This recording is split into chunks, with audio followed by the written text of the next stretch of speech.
Hi student, आप सभी कैसे होंगे? उम्मीद है कि बहुत ही आप अच्छे होंगे। आप सभी के लिए यह वीडियो बहुत ही महत्वपूर्ण होने वाला है, क्योंकि इस वीडियो में आपको बताने वाले हिंदी का सिलेबस, क्लास 10 हिंदी का सिलेबस बताने वाले हैं।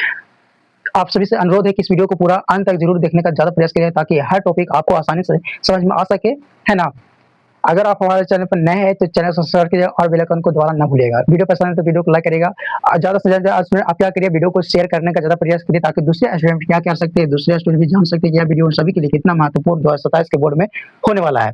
अगर आपको सिलेबस पता रहेगा तो सिलेबस के माध्यम से आप क्या कर सकते हैं, एग्जाम की तैयारी आसान रूप से कर सकते हैं और किसी भी प्रकार की समस्या आपको एग्जाम में नहीं होने वाला है। अगर आपको हर सब्जेक्ट की सिलेबस अच्छे से पता है तो आप एग्जाम की तैयारी बेहतरीन रूप से कर सकते हैं, है ना? तो सबसे पहले स्टूडेंट आप क्या करिए कि एग्जाम की तैयारी करने से पहले आपको हर सब्जेक्ट की सिलेबस और एग्जाम पैटर्न को जानना बहुत ही जरूरी हो गया है। अगर आपको सिलेबस पता रहेगा, एग्जाम पैटर्न पता रहेगा कि कौन सा चैप्टर से कितना नंबर का क्वेश्चन आता है और कितना सोल्व करना रहता है, कितना बनाना रहता है, अगर आपको सब जानकारी पता है तो आप बेफिक्र क्या कर सकते हैं, बेफिक्र आप क्या कर सकते हैं, एग्जाम की तैयारी कर सकते हैं। और सबसे सावधानी पूर्वक आपको बता दें स्टूडेंट, तो समझिए कि आपको क्या करना है कि अगर आप सिलेबस को जान गए, समझ गए कि आखिर में क्या चैप्टर पढ़ना है और क्या क्या हमको टॉपिक पढ़ना है, वही टॉपिक पढ़ना है जो हमको एग्जाम में आ जाए, है ना? ताकि हमको एक अच्छा परफॉर्मेंस लाने से और नॉलेज आपको कोई भी रोक नहीं सकता है ना? तो सबसे पहले आप क्या करें, सिलेबस को अच्छी तरह से जान लीजिए और उसके बाद ही आप एग्जाम की तैयारी करिए और उसके अनुसार आप जम के मेहनत करिए, इतना मेहनत करिए कि आपका, अगर हर स्टूडेंट का सपना होता है कि हम एक अच्छा परफॉर्मेंस, अच्छा रिजल्ट लाएं, है ना? तो आपको क्या करना है, वीडियो को शेयर कर देना है और उसके बाद आपको हम इस बिना देर के इस वीडियो को स्टार्ट कर देते हैं और आपको हम ध्यान से समझाने का प्रयास करते हैं हिंदी का आज का सिलेबस। ठीक है, अब यहाँ देखो कि हिंदी व्याकरण, अब देखो इसमें कहता है बाबू कि हिंदी का सिलेबस जानना हम लोग को। आप लोग हिंदी सिलेबस जानने के बाद एक जुनून आएगा, एक उमंग आएगा, पढ़ने का उत्साह जागेगा कि हमको अब हिंदी में क्या करना है, 95 स्कोर करना है। क्या करना है? 95 स्कोर करना है। अब 95 नंबर लाना है बाबू, तो हिंदी सिलेबस जानने से कुछ नहीं होगा, उसके अनुसार तुमको मेहनत करना पड़ेगा। हम तो इस वीडियो में आपको यह बताने वाले हैं कि क्या क्या टॉपिक तुम्हें पढ़ना है, ताकि एग्जाम में एक अच्छा परफॉर्मेंस तुम कर सकता हो, है ना? कर सकते हो। तो समझो कि हम इसमें बताने वाले हिंदी का सिलेबस और कौन कौन से टॉपिक आएगा और कौन कौन से टॉपिक आपको पढ़ना है एग्जाम के लिए, जो आपको एग्जाम में निश्चित रूप से आएगा, है ना? आपको टीचर नहीं बताया जा रहा, आपको टॉपिक बताया जा रहा है कि यह टॉपिक आपको एग्जाम में देखने को मिलेगा, वह टॉपिक आपको पढ़ना है और अच्छे से तैयारी करना है। यहाँ पर देखिए, आप 95 स्कोर करना है तो मेहनत तो करना पड़ेगा ना। देखो हिंदी में कितना बुक पढ़ना, अब हिंदी में हम लोग को कितना बुक पढ़ना है, तो हिंदी में हम लोग को 2 बुक पढ़ना है। हिंदी में कितना बुक पढ़ना है हम लोग को बाबू? हिंदी में हम लोग को 2 बुक पढ़ना है। अब हिंदी में 2 बुक पढ़ना है, पहला हम लोग को हिंदी में क्या पढ़ना है, हम लोग को पढ़ना पहला है वर्णिका। क्या पढ़ना है? वर्णिका। हम लोग को वर्णिका पढ़ना है। वर्णिका में 5 चैप्टर है, 5 चैप्टर है और 5 चैप्टर कहानी है। क्या है? कहानी है। अब 5 चैप्टर में एक कहानी है, तो कहानी है तो समझो बाबू कि अगर हमको कहानी अच्छे से मालूम रहेगा, बहुत शानदार तरीका से मालूम रहेगा, तो हमारा सब्जेक्ट बन जाएगा ना, बन जाएगा है। और यहाँ पर देखो दूसरा हम लोग का है क्या, किताब का नाम गोधोली। क्या है? गोधोली। अब गोधोली में हम लोग को पढ़ना है 24 चैप्टर, मतलब 12 चैप्टर आपका हो गया गद्यखंड। क्या हो जाएगा? गद्यखंड। और हो जाएगा 12 चैप्टर आपको क्या, काव्यखंड। क्या जाएगा? काव्यखंड आपको हो जाएगा। तो टोटल हम लोग को 24 चैप्टर। और ये हो गया क्या, टोटल हो गया 29 चैप्टर आपको पढ़ना है बुक में, ये आपको पढ़ना है। ठीक है, अब समझो यहाँ पर, मतलब इसमें निबंध आपको 12 चैप्टर और कविता आपको 12 चैप्टर पढ़ना है। सब्जेक्टिव और ऑब्जेक्टिव कितना मार्क्स का होता है, तो आपको बता दें स्टूडेंट, तो सब्जेक्टिव और ऑब्जेक्टिव 50-50 नंबर का आपका होता है। मतलब कहने का मतलब टोटल मार्क्स आपका 100 नंबर का होगा। कितना नंबर का होगा? 100 नंबर का होगा। ठीक है, आपको 100 नंबर का एग्जाम दिया जाएगा, जिसमें से आपको सब्जेक्टिव 5 नंबर का होगा, 50 नंबर का होगा, सॉरी, और ऑब्जेक्टिव कितना होगा?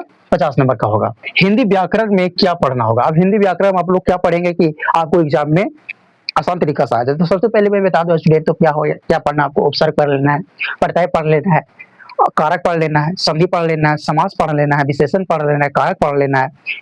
व्याकरण में मुख वर्ण हो गया, शब्द हो गया, जो निरंतर क्या कर रहा है एग्जाम में पूछ रहा है, वाक हो गया, शुद्ध वाक हो गया, मतलब ऐसे बहुत सारे टॉपिक है जिसको आपको जम कर पढ़ना है व्याकरण में, ताकि आपको किताब का एक भी ऑब्जेक्टिव मालूम न रहने पर भी आपका ग्रामर सेट हो जाएगा।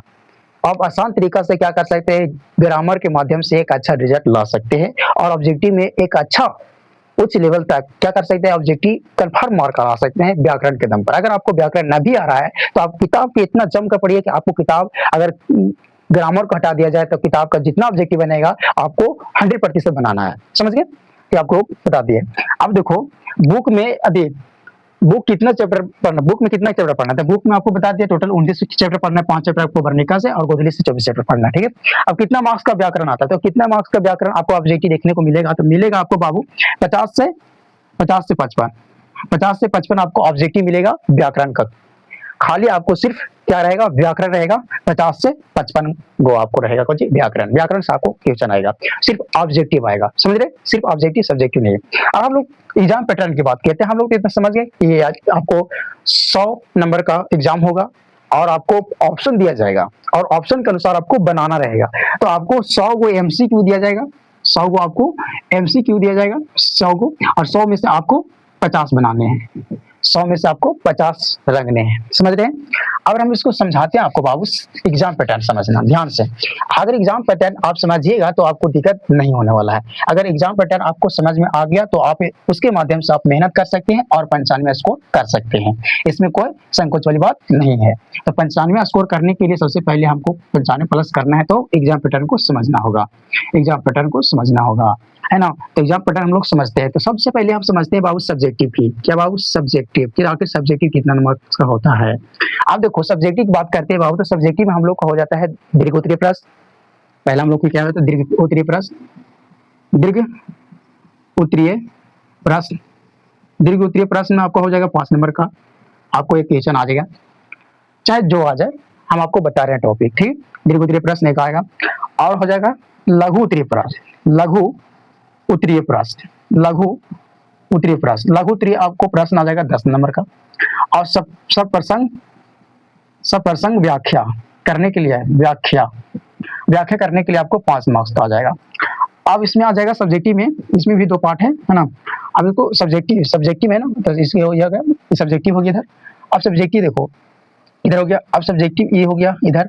अब इसमें क्या हो जाएगा, आपको आ जाएगा निबंध आ जाएगा, निबंध आपको 10 नंबर का, और गद्यांश आ गया, गद्यांश आपको 10 नंबर का, और संवाद आ गया, संवाद 5 नंबर का, और क्या आ जाएगा, पत्र लेखन, पत्र लेखन 5 नंबर का। तो 5 5 10 30, 30 और 10 20 50, मतलब 50 नंबर का आपका सब्जेक्ट यहाँ से कंप्लीट हो जाएगा। और इसमें आपको जम कर पढ़ना है। दीर्घ उत्तरीय प्रश्न में बुक से आपको आएगा, आपको 10 को दिया जाएगा, 5 को बनाना रहेगा, 2 नंबर का क्वेश्चन रहेगा।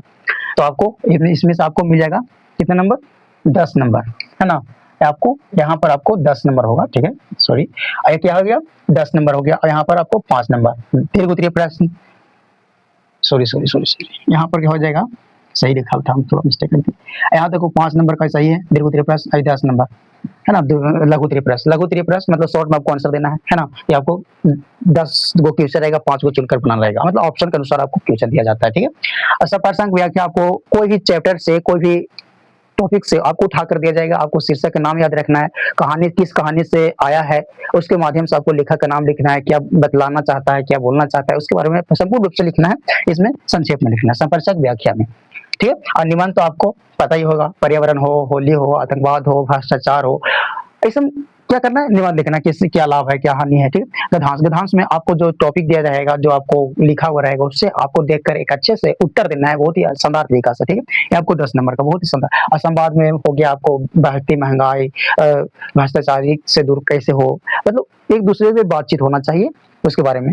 पत्र लेखन, छुट्टी चाहिए, गाँव मोहल्ला में डायरिया फैल जाने से इसको रोकने के लिए एक आवेदन पत्र लिखना है। इस तरह से आपको इस तरह बना। अब ऑब्जेक्टिव की बात करते हैं हम लोग, ऑब्जेक्टिव की बात करते हैं बाबू। तो ऑब्जेक्टिव में हम लोग समझते हैं, तो ऑब्जेक्टिव में देखो इसमें हो जाएगा आपको बुक से आ जाएगा, आपको बुक से, और व्याकरण आपको बताएं बाबू कि व्याकरण 50 से 55 को आपको देखने को मिलेगा, 50 से 55 को आपको देखने को मिलेगा। और आपको मिलेगा 45 से 50, 45 से 50 आपको क्या मिलेगा, बुक से मिलेगा देखने का। अधिकतर आपको 45 नंबर का क्या रहता है, 40 नंबर का आपका बुक से रहता है ऑब्जेक्टिव, और व्याकरण से आपको 50 को रहता है, 55 को रहता है ना। आपको व्याकरण देखने को मिलता है। अगर आपका व्याकरण बहुत ही मजबूत है, बहुत ही स्ट्रॉन्ग है, तो आप क्या कर सकते हैं, व्याकरण आप 50 मार्क्स ले सकते हैं। और 100 में से आपको 100 अगर एमसीक्यू दिया रहेगा, तो उसमें से आपको क्या करना है, मात्र 50 ही ऑब्जेक्टिव रखने हैं, है ना, आपको ऑब्जेक्टिव 50 ही रखने हैं। और इस तरह से आपको सब्जेक्टिव बताएगा तो बहुत ही सुंदर तरीके से सजावट के साथ आपको क्या करना है, एग्जाम में लिखना है और बहुत ही शानदार तरीका से, अगर पंचायत में स्कोर करना है तब। और इसके अनुसार तुम्हें मेहनत भी करना होगा जमकर, है ना। तो आपको व्याकरण बताया गया कि क्या क्या पढ़ना है आपको, और हिंदी में बताया गया कि बुक आपको पढ़ना ही है, कहानी पढ़ना है, कविता पढ़ना है, आपको जो टॉपिक है उसको पढ़ना है और एक अच्छे से एग्जाम की तैयारी अच्छे से करना है। तो उम्मीद है कि बहुत ही आप अच्छे समझेंगे इस वीडियो में, हर टॉपिक को, है ना। तो इसमें आप ध्यान से समझने का प्रयास करिएगा कि आखिर यह सिलेबस, हिंदी का सिलेबस अब बहुत ही शानदार तरीके से आप क्या कर रहे हैं, जान गए हैं। तो जान गए हैं तो सबसे पहले आप क्या करिए, जो जो बच्चे क्या कर रहे हैं 2027 बोर्ड की एग्जाम की तैयारी कर रहे हैं, तो उनके पास यह वीडियो को जरूर शेयर करिएगा, ताकि वह स्टूडेंट भी जान सकते हैं यह वीडियो उन सभी के लिए कितना महत्वपूर्ण है। हाँ, है ना। अगर आपको और वीडियो चाहिए तो आप क्या कर सकते हैं, प्यारा सा कमेंट कर सकते हैं। उम्मीद है कि बहुत ही आप अच्छे से समझे होंगे और बहुत ही शानदार तरीका से आपने वीडियो को शेयर किया होगा, है ना। तो फिर मिलते हैं एक नए वीडियो के साथ, तब तक धन्यवाद।